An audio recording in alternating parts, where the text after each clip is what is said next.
Mes chers compatriotes, notre nation se trouve une fois de plus confrontée à une menace qui vise son existence même, son identité, son unité, sa dignité et son honneur. C'est pourquoi je prends la parole aujourd'hui pour rappeler avec la plus grande fermeté une vérité inaltérable. Aucun accord de prétendue intégration économique régionale ne peut être envisagé tant que la souveraineté et l'intégrité territoriale de la RDC sont bafouées. Comment peut-on parler de coopération lorsque les forces rwandaises et ougandaises occupent nos terres, exploitent nos ressources et provoquent les déplacements, la mort et la souffrance de nos concitoyens?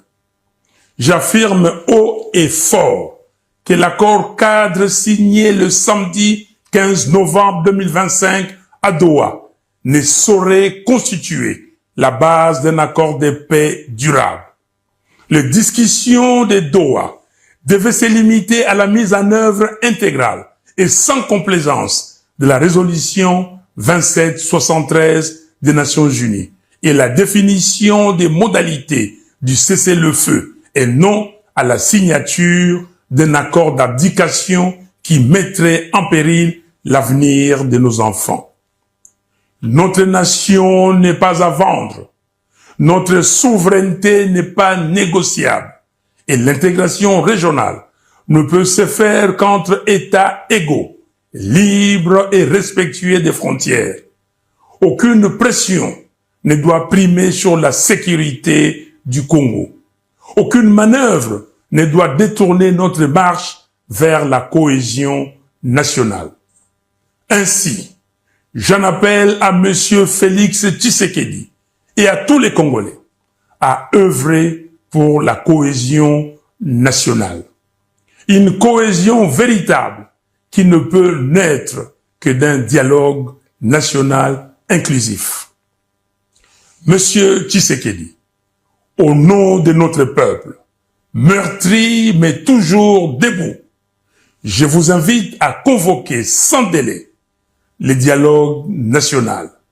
Sinon, l'histoire vous tiendra responsable de la balkanisation du Congo avec messieurs Kagame et Kabila. Aucun accord extérieur ne saurait précéder la réconciliation des enfants du Congo rassemblés pour proclamer d'une seule voix la cohésion nationale.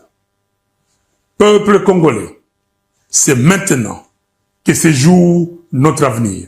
C'est maintenant que chacun doit s'élever pour défendre ce qui reste la valeur sacrée de notre histoire, l'intégrité territoriale du Congo. Jeunesse congolaise, vous qui êtes l'âme vive de la nation, l'heure n'est plus à la résignation, l'heure est à la vigilance, à la mobilisation, à l'engagement pour la défense du pays. Tenez-vous prêts.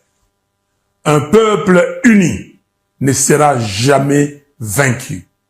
Un Congo debout ne sera jamais balkanisé. Je vous remercie.